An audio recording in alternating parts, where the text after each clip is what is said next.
The stained glass windows that are found in our Catholic churches do far more than let in light. Many tell important stories of the great moments in salvation history where God reaches out and touches us. As the saying goes, one picture can be worth 1,000 words. The stained glass can be a constant reminder of the things which make our Catholic faith so special.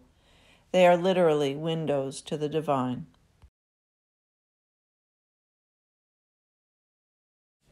A perfect example of this is right here in the sanctuary at Our Lady of Ostrabrama. This is the holiest place in the whole church because it is here, right on this altar, that the sacrifice of the Mass takes place. In other words, it is as if we go to the foot of the cross in every Mass, and at the hands of the priest, acting in the person of Christ, the consecration of simple, unleavened bread and wine is transformed into the real presence of Christ in the Eucharist. This is the source and the summit of our faith as Catholics.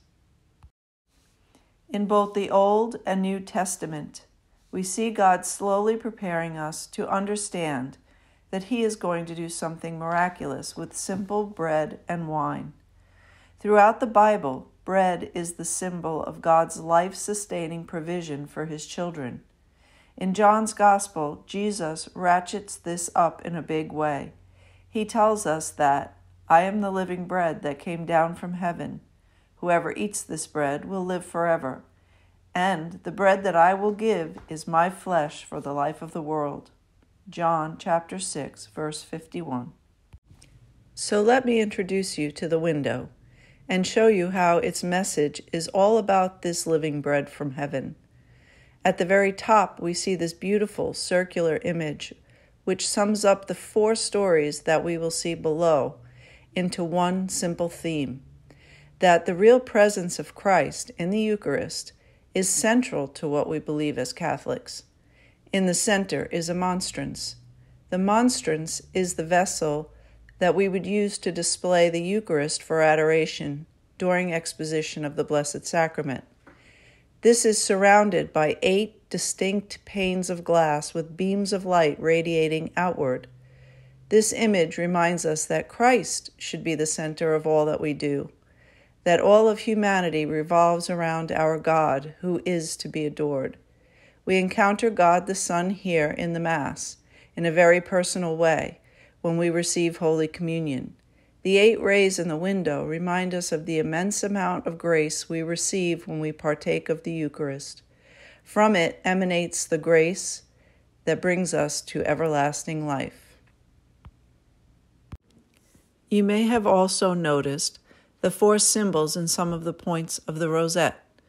The uppermost symbol is the chi-rho. The chi-rho is one of the earliest forms of a Christogram. It takes the first 2 letters of the Greek word for Christos and creates what you may call a monogram for Christ. The bottom monogram is that of the Blessed Mother. The image to the left is a chalice and host, which represent the body, blood, soul, and divinity of our Lord Jesus Christ in the Eucharist. On the right is the basket filled with the loaves and the fish. In John's Gospel, we read about Jesus feeding the crowd with 5 loaves and 2 fish.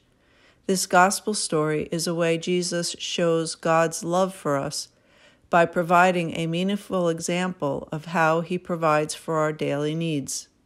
Every time we celebrate the Mass, Christ is truly present in the bread and the wine. That is what the Church means by the term, the real presence of Christ in the Eucharist. 8 is the biblical number that signifies a new creation, new birth. That's the point. By Christ's death and resurrection, we are created anew, and we encounter this gift in our baptism and in an ongoing way in the Eucharist.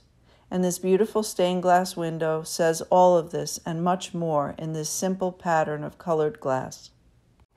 This is just the first in a series of 3 videos.